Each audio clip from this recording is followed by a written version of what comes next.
इस पर आपने मुझे आज अपनी बात रखने का मौका दिया, इसलिए मैं आपका बहुत बहुत धन्यवाद ज्ञापित करता हूं। 650 किलोमीटर लंबी इस इंदिरा गांधी नहर परियोजना से तकरीबन राज्य के 16 जिले लाभान्वित होते हैं। इस नहर से तकरीबन 65 लाख बीघा से भी अधिक धरती सिंचित होती है और तकरीबन चौथाई राजस्थान की आबादी इसी से अपना पीने का पानी लेती है। तो इसलिए इसे रेगिस्तान की गंगा कहना कोई गलत नहीं होगा। 8,000 करोड़ की लागत से बनने वाली इंदिरा गांधी नहर परियोजना प्रत्येक वर्ष हिंदुस्तान को तकरीबन 16,000 करोड़ की फसल देती है, $2 बिलियन। इससे न सिर्फ शिक्षा के क्षेत्र में, चिकित्सा में, कृषि के अंदर पानी के क्षेत्र में विकास होता है, बल्कि ग्रामीणों का जीवन शैली, रहन सहन, पहनावा, यहां तक कि रिश्तेदारी में भी इससे सुधार आता है। वर्ष 1980 से 1999 तक इंदिरा गांधी नहर परियोजना में बेलदार, मेट व गेज रीडर जैसे श्रमिकों की भर्ती रखी गई थी, जिनका नहरी तंत्र की सुरक्षा करना व जल वितरण पर प्रभावी नियंत्रण व निगरानी रखने का काम था। परंतु समय बीतता गया और समय के साथ साथ लगातार ये श्रमिक सेवानिवृत्त होते गए और आज के समय के अंदर मात्र 3% स्टाफ ही बाकी है, जो 2026 तक शून्य हो जाएगा। मैं राज्य सरकार से मांग करता हूं कि 5 वर्षों में प्रतिवर्ष 1000 केनाल गार्ड, बेलदार, मेट व गेज रीडर जैसे श्रमिकों की भर्ती करी जाए, जिससे सिंचाई प्रणाली सुदृढ़ हो, मजबूत हो और सुचारू रूप से चल सके। इतने विशाल नहरी तंत्र की सुरक्षा तथा जल वितरण की पानी चोरी रोकने के लिए अपन को एक विशेष टास्क फोर्स की भी आवश्यकता है, जो उस पूरे के पूरे राज्य के अंदर काम आएगी। प्रदेश की विभिन्न नहरी सिंचाई प्रणाली जैसे नर्मदा नहर प्रणाली हो व खासकर इंदिरा गांधी नहर परियोजना के अंदर जो विशाल सिंचाई क्षेत्र है, इसमें सिंचाई विभाग के काफी पद रिक्त हैं।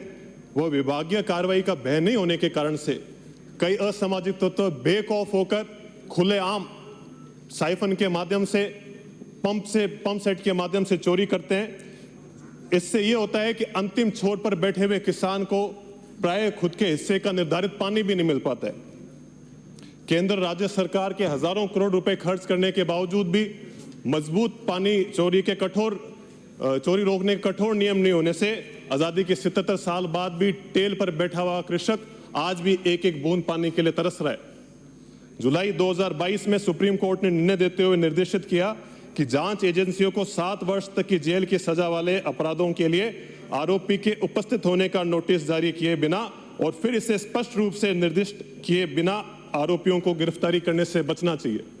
हिंदुस्तान के अंदर अपराधियों को गिरफ्तारी का भय होता है। जब ये भय भी खत्म हो जाएगा तो ये व्यवस्था कैसे चलेगी? तो मैं आप सदन के माध्यम से मैं अनुरोध करूंगा कि राजस्थान इरिगेशन और ड्रेनेज एक्ट 1954 की धारा 55 में संशोधन कर जो भी लगातार पानी चोरी करता हुआ आतंक अपराधी हो, उसके खिलाफ 7 साल से अधिक सजा हो, जिससे उनमें भय व्याप्त होगा, जब भी अंतिम छोर तक पूरा पानी पहुंच पाएगा। इंदिरा गांधी नहर परियोजना के विशाल सिंचित क्षेत्र के सीईडी विभाग द्वारा 1985 से 2000 के बीच में खाड़ों का निर्माण करा गया था।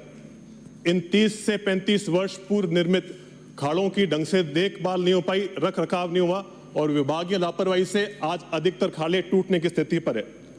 साथ ही इन खाड़ों की मरम्मत हेतु कोई नियमित बजट प्रावधान भी नहीं है। इसलिए राज्य सरकार से अनुरोध करता हूं कि सीईडी खालों की मरम्मत हेतु 25 से 30 वर्ष की एक न्यूनतम समय सीमा तय करी जावे और हर प्रत्येक बजट वर्ष में प्रावधान कर इन खालों की मरम्मत करी जावे। इसी संबंध में मेरे विधानसभा क्षेत्र में 1985 से 90 के बीच में जो भी खाड़े बने गए हैं, उनके लिए बरसुलपुर शाखा के लिए 70 करोड़ और चाणवाला शाखा के लिए 50 करोड़ का अतिरिक्त बजट भी हमको आवश्यकता रहेगी। आज से 30-35 वर्ष पूर्व अधिकतर ग्रामीण गांव के अंदर निवास करते थे, परंतु जैसे समय बीता नहर व सिंचाई की सुविधा होने से लोग चकों में रहने लगे, परंतु रेगिस्तानी क्षेत्र होने के कारण पुलिये भी वहां पर पर्याप्त नहीं थे, इसलिए लोगों के आवागमन में काफी समस्याओं का सामना करना पड़ता है।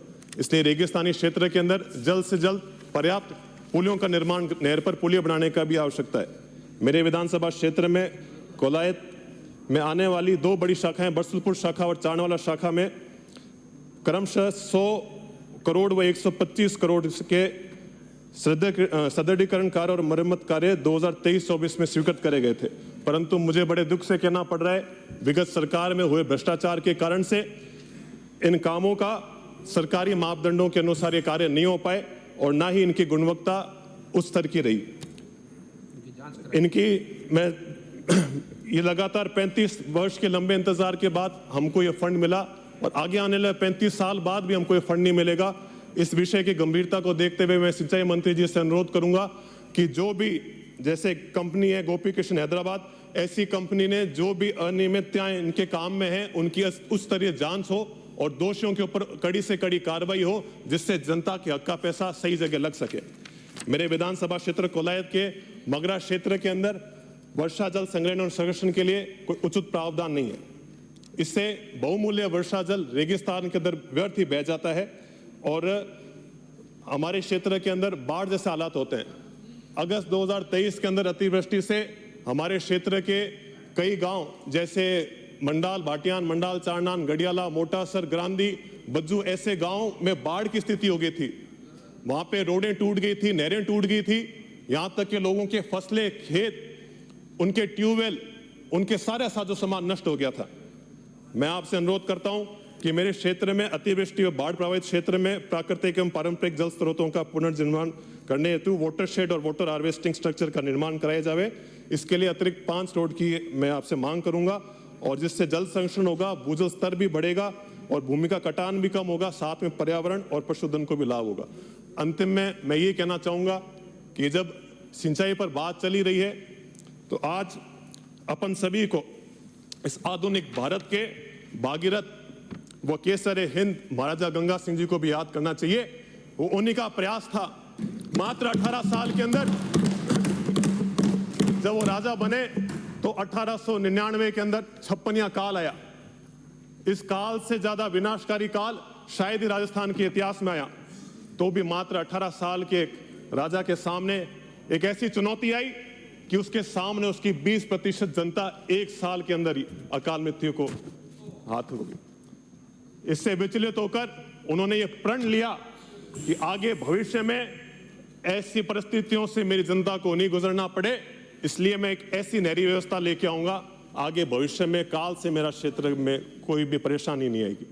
इसी के तहत उन्होंने भावलपुर, पंजाब और बीकानेर रियासत के बीच में कई बार वार्ता करने की कोशिश करी, परंतु लगातार वार्ता विफल रही। परंतु उन्होंने साहस नहीं छोड़ा, लगातार लगे रहे। 1921 में तीनों राज्य आपस में एक समझौते में आए और सतलुज पानी समझौता तय हुआ। उसी के कारण 1927 के अंदर इस रेगिस्तान को चीरते हुए गंग कैनाल अपने बीकानेर के अंदर, अपने राजस्थान के अंदर आई। इसके लिए तकरीबन उस समय में 5 करोड़ रुपए खर्च हुए, परंतु महाराजा बस 1 मिनट, उस समय महाराजा गंगा सिंह जी ने यह बात रखी कि मैं अंग्रेजों की सरकार से 1 रुपए भी नहीं लूंगा। उन्होंने खुद के निजी खर्चे पर खुद के महल, खुद के संपत्ति को गिरवी रखकर 5 करोड़ से नहर बनाई और आज उसका लाभ अपन सब ले रहे हैं।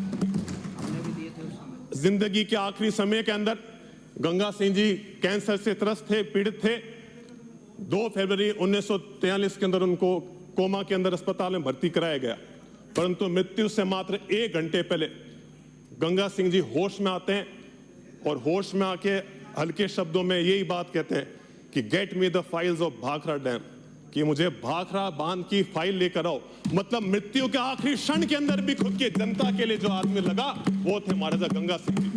क्या महाराजा गंगा सिंह जी ये गंग नहर, ये आईजीएनपी जैसा प्रेरणा स्रोत, जिसको आईजीएनपी का प्रेरणा स्रोत कह सकते हैं, वो चीज वो नहर क्या गंगा सिंह जी खुद के लिए लेके आए? नहीं, गंगा सिंह जी वो नहर सभी के लिए लेके आए, 36 कौम के लिए लेके आए, किसान के लिए भी लाए, शोषित के लिए लाए, मजबूर के लिए लाए।